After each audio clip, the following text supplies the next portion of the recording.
श्रद्धा सुमन भाग 2।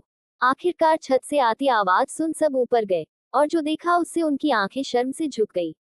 माँ वहां बंधी हुई पड़ी थी। पल्लवी नीचे से एक चादर ले आए और माँ को ढक दिया। माँ ईशित से लिपटकर बहुत रोई, लेकिन उसके पास भी बोलने के लिए शब्द नहीं थे। सब सूरत वापस आ गए। नानी ने जब इस हादसे के बारे में सुना तो कुछ बोल न पाए, सोफे पर गिर गई। पल्लवी ने उन्हें संभाला। रात को जब नाना घर आए तो सन्नाटा था। वो समझ नहीं पाए कि बात क्या थी। अंदर आकर नानी को बेहोश पाया तो वो घबरा गए। क्या हुआ, तुम क्यों ऐसे हो? उन्होंने पूछा। नानी रोने लगी और माँ के साथ हुए हादसे के बारे में उन्हें बताया।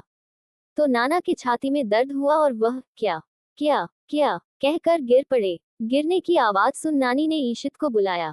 वह माँ के कमरे से दौड़ता हुआ आया और नाना को अस्पताल ले गए, लेकिन बहुत कोशिशों के बाद भी नाना को बचाया न जा सका।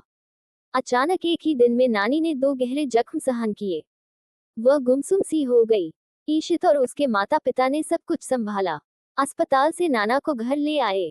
माँ को नाना के गुजर जाने की बात पता न थी। नाना की मौत की वजह से माँ पत्थर की मूरत बन गई। न किसी से बात करती, न किसी को पहचानती।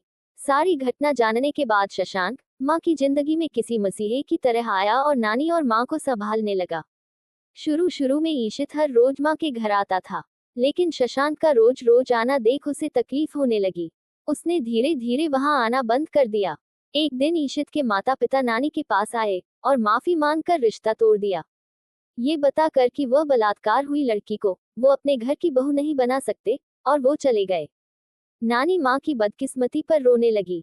तब शशांक ने नानी को संभाला और कहा, इस बात पर मातम न मनाएं।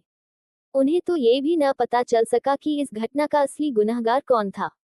डॉक्टर की दवाएं और शशांक की मेहनत रंग लाने लगी। माँ फिर से ठीक होने लगी थी।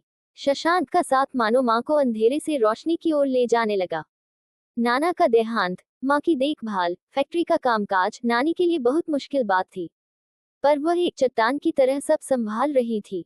रिश्ता टूटने पर समाज में तरह तरह की बातें होने लगी, पर शशांक और नानी का साथ था कि माँ आगे बढ़ते रही। उस हादसे को 3 महीने हो गए थे। माँ बिल्कुल ठीक हो गई थी। तब उन्हें पता चला कि ईशित भी उन्हें छोड़कर चला गया था। उन्हें उस गलती की सजा मिल रही थी जो उन्होंने कभी की ही नहीं थी। गलती किसी और की, पर सजा उन्हें मिल रही थी। ये सब दुख क्या कम थे माँ के जीवन में, जो एक दिन उनकी तबीयत फिर बिगड़ी। उन्हें अस्पताल ले जाया गया। वहां मालूम पड़ा कि माँ को बच्चा होने वाला है। उस बात से नानी का दुख और भी बढ़ गया। नानी ने ठान लिया कि वो इस अनचाहे गर्भ को अपनी बेटी की जिंदगी से निकाल फेंकेंगी, और अपना फैसला उन्होंने माँ को बताया। माँ ने नानी के इस फैसले को मानने से इनकार कर दिया। इस बच्चे की इसमें कोई गलती नहीं, मुझे कोई हक नहीं कि मैं उसकी सांसें छीनूं। देखते ही देखते शशांक की शादी प्रतिभा से हो गई। प्रतिभा की हमदर्दी भी माँ के साथ थी। माँ का 8वां महीना चल रहा था कि अचानक उनकी तबीयत एक दिन खराब हो गई। शशांक को फोन कर नानी माँ को अस्पताल ले गई। जांच के बाद पता चला कि माँ की हालत काफी नाजुक है और ऑपरेशन करना पड़ेगा। शशांक तब तक आ चुका था और सारे कागजात पर उन्होंने दस्तखत कर दिए थे। माँ ने मुझे जन्म दिया। कमजोर होने के कारण मुझे कुछ दिन कांच की पेटी में रखा गया था। अस्पताल से आकर माँ ने मेरे नामकरण की जिम्मेदारी शशांक और प्रतिभा को दी। शशांक ने मुस्कुराकर मेरा नाम स्वरा रखा। देखते देखते माँ फैक्ट्री जाने लगी थी और मुझे नानी संभालने लगी थी। काम में मुश्किलें आने पर माँ शशांक की मदद लिया करती थी। कितने समय से शशांक माँ के साथ था। उन्होंने माँ के जीवन में हर अच्छे बुरे वक्त में उनका साथ दिया था, वो भी किसी आरजू या शिकायत के बगैर। इस बात का असर माँ के मन पर पड़ा। वो मन ही मन शशांक को चाहने लगी थी।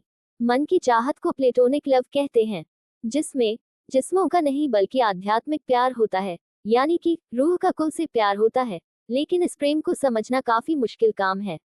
इस प्यार की अहमियत किसी किसी को ही समझ आती है। इसमें 2 लोगों के जज्बात, सोच समझ, एक दूसरे के लिए आत्मीयता महसूस होते हैं। शशांक का बार बार माँ के घर आना समाज में चर्चा का विषय बन गया था। लोग कई तरह की बातें करने लगे थे, पर इसकी परवाह न तो माँ को थी न शशांक को।